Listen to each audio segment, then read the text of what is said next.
Welcome everybody to the Pirate Skills meetup on October 14th. This time all about creating a product story and pulling your audience into that story. I used to think this is not important, the whole creative and storytelling part. I thought it was all about the numbers and techniques and analytics setups and campaign structures.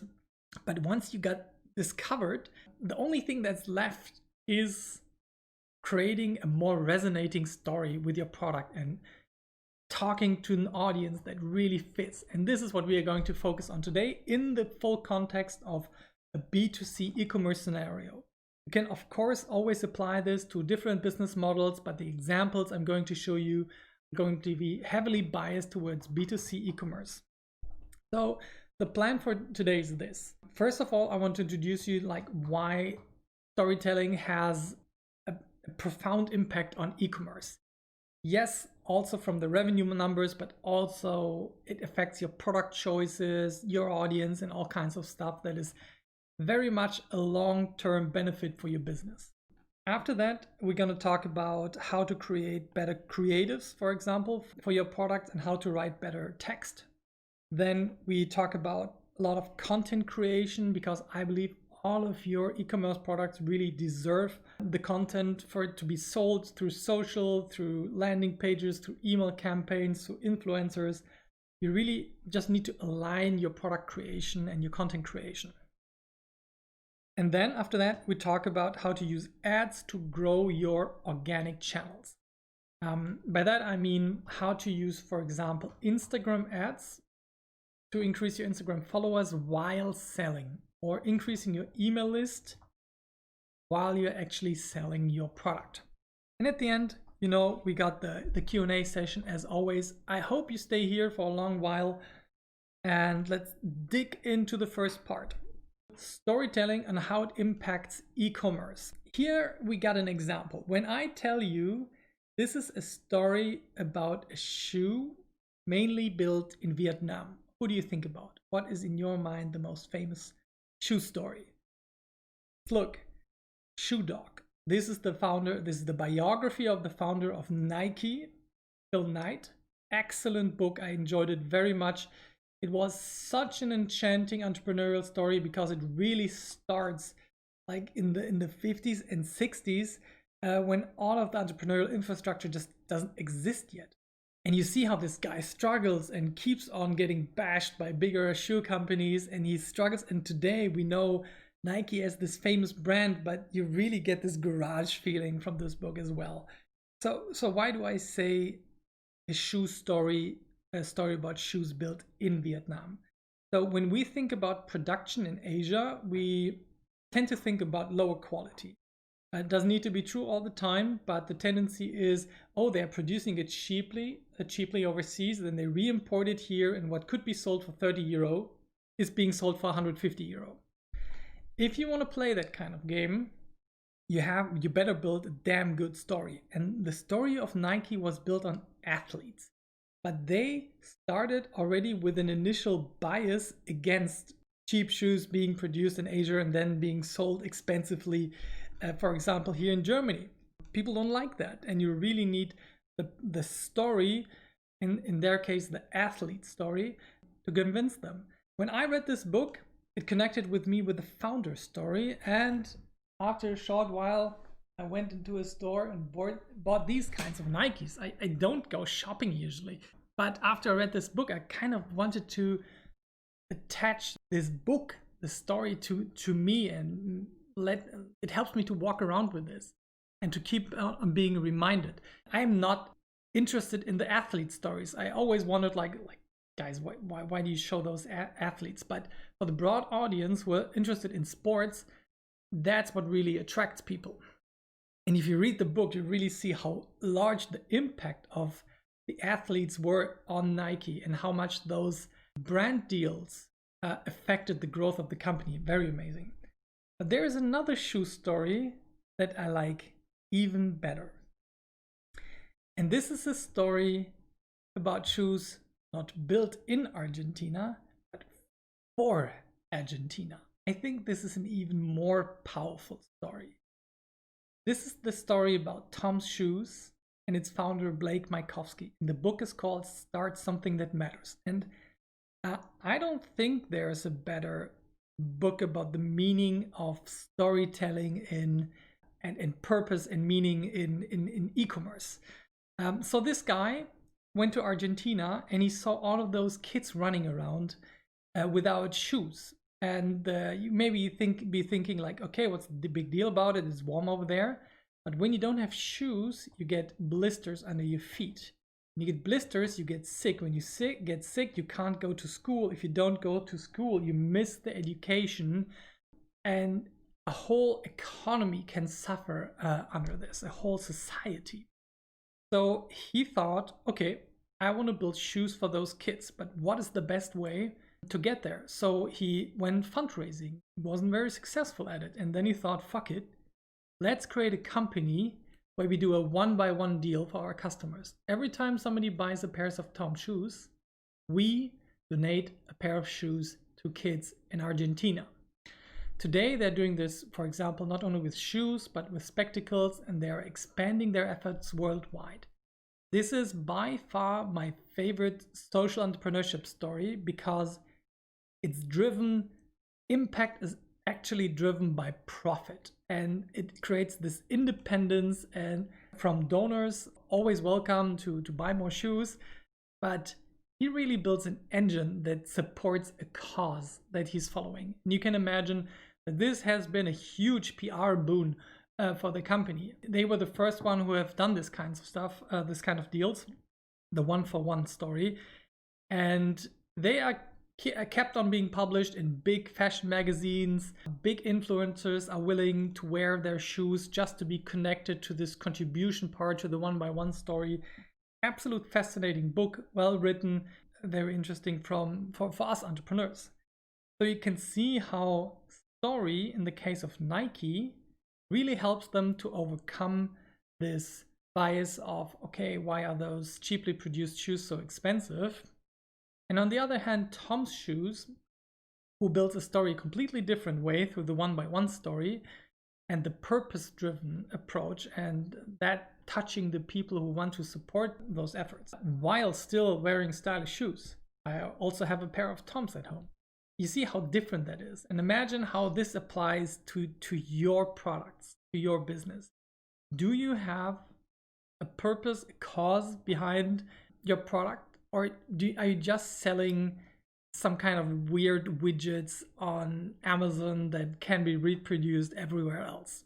So let's dig into that. And the reason why I said it this way is, if you focus on, even with the start of your product, if you focus on the necessity to tell a great story, it forces you to sell a worthy product.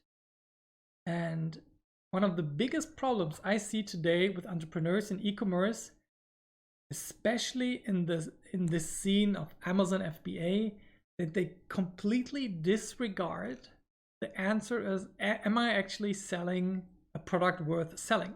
Yeah, and a product that has a worthy story behind it.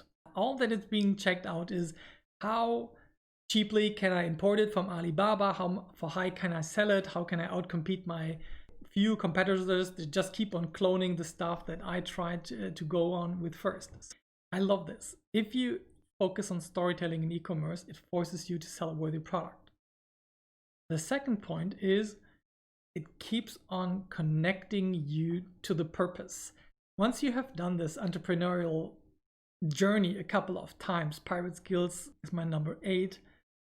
Of course, you want to build a profitable business. You want to build something that has impact, where you can build a team and have fun and maybe get investors, maybe bootstrap it, whatever tickles your fancy. But what becomes more and more important is that you want to do something that is meaningful to you. And if you force yourself to really go for a story-driven approach, then it keeps on reminding you why you are doing what you're doing. And even if your widget isn't that meaningful in your opinion, we're going to look at that. We're going to find ways how to position your product as a solution for your customer. Yeah, and how to position that as the way to get where they want to go.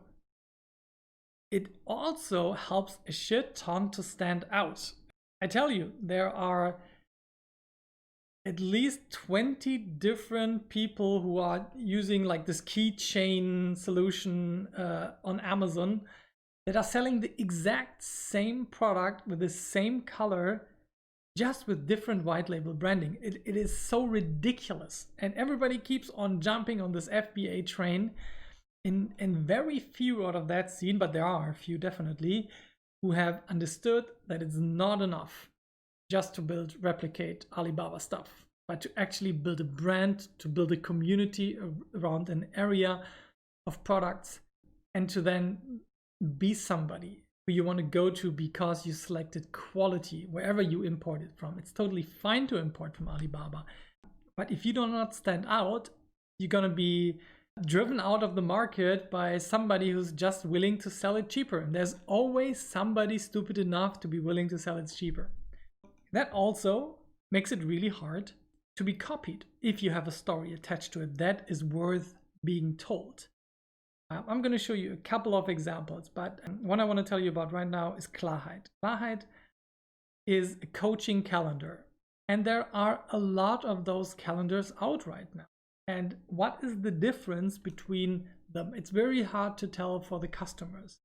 It is the story that is being told and the focus of the product that makes it so unique and so outstanding within all of the 20, 30 different coaching calendars that are out right now. And it also makes really good business sense, because as in the example of Nike, you can afford higher margins. You can produce the shoe for 20, 30 euro and you can sell it for 150 euro because you make it so desirable. Do I want you to rip off your customers? Definitely not. But I want to tell you that Apple is the most profitable company in that tech hardware sector because it can afford a higher margin through the story that it has attributed and connected to their hardware. There's an iPad, an Apple Pencil, a MacBook, an iPhone. Horrible. But you're streaming this on a Windows PC, but don't tell anybody. All right, so let's look at a couple of those projects that I've worked with and that are really close by here from the vicinity of Cologne. Here we look at Clyde. Clyde is the coaching calendar I just mentioned, and they position themselves as the anchor in the chaos of everyday life. It is a very physical, very consciously analog tool that helps you to focus. It helps you to understand that those digital solutions are not everything, and that they can distract you and confuse you, and that it's a way to slow down, stay in touch with what your values are and what you really want. And of course, it's very easy to tell a story around this transformation process. But this was 100% a conscious choice by the founder, Sandro. Who I met last week. This is a good example. Then we have another very, very different example. Here we have a supplement company for sports nutrition that focuses on the creation story of an influencer, of a hero. The guy you see on the picture is Simon Teichmann. He has a YouTube channel that is part of the Body IP brand, and he drives the interest and he drives the credibility. He stands with his name for the quality of the product. And you know there is somebody who you can personally look up to, who stands in, who co-creates those products, very hands-on, who uses them himself. And this increases the trust factor, and it increases the reach, of course, that you have for e-commerce products. So that's also a very nice way to attach a story to your product. Then our last example is John Lennon. John Lennon has a product line in Germany in this market called DM. It has the label like ohne Gedöns, without the lethal stuff, the unhealthy stuff in it. And it has this claim like what touches you becomes part of you. And with that motto, they produce beauty articles and bags and all kinds of interesting portfolio product style online experience for a group of people who are very interested in buying products that are not poisoned by chemicals, and they can really sell their hand washing lotion for about like 4 times the amount of the normal Nivea hand soap on Amazon, and they rank in the top 5 to 10 for the search term hand soap. Yeah, and it's absolutely fascinating how that works. I have their hand soap on my in my bathroom. You can check them out at Johnland if you want to find out more. I really got to stop saying so. Let me count whenever I do. The book that has really changed my mind about storytelling is Building a Story Brand by Donald Miller. I mentioned this book today at the content and storytelling workshop that we did before this meetup. It is such a fascinating framework that he builds. If you're interested in storytelling at all in the context of how it applies to really to business, this is the book to go for. If you have any other book recommendation, please feel free to share. But the framework is so clear and it's so inspirational when you are on the content creation path and think about how to build content for your story. Once you have filled out this brand script, on this free tool at mystorybrand.com, that is accompanied by videos that explains everything. It's totally free.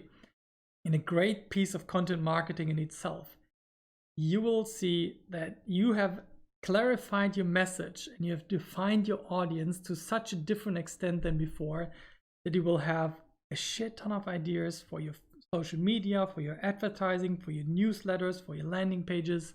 To me, it's a treasure trove. I hope you like it.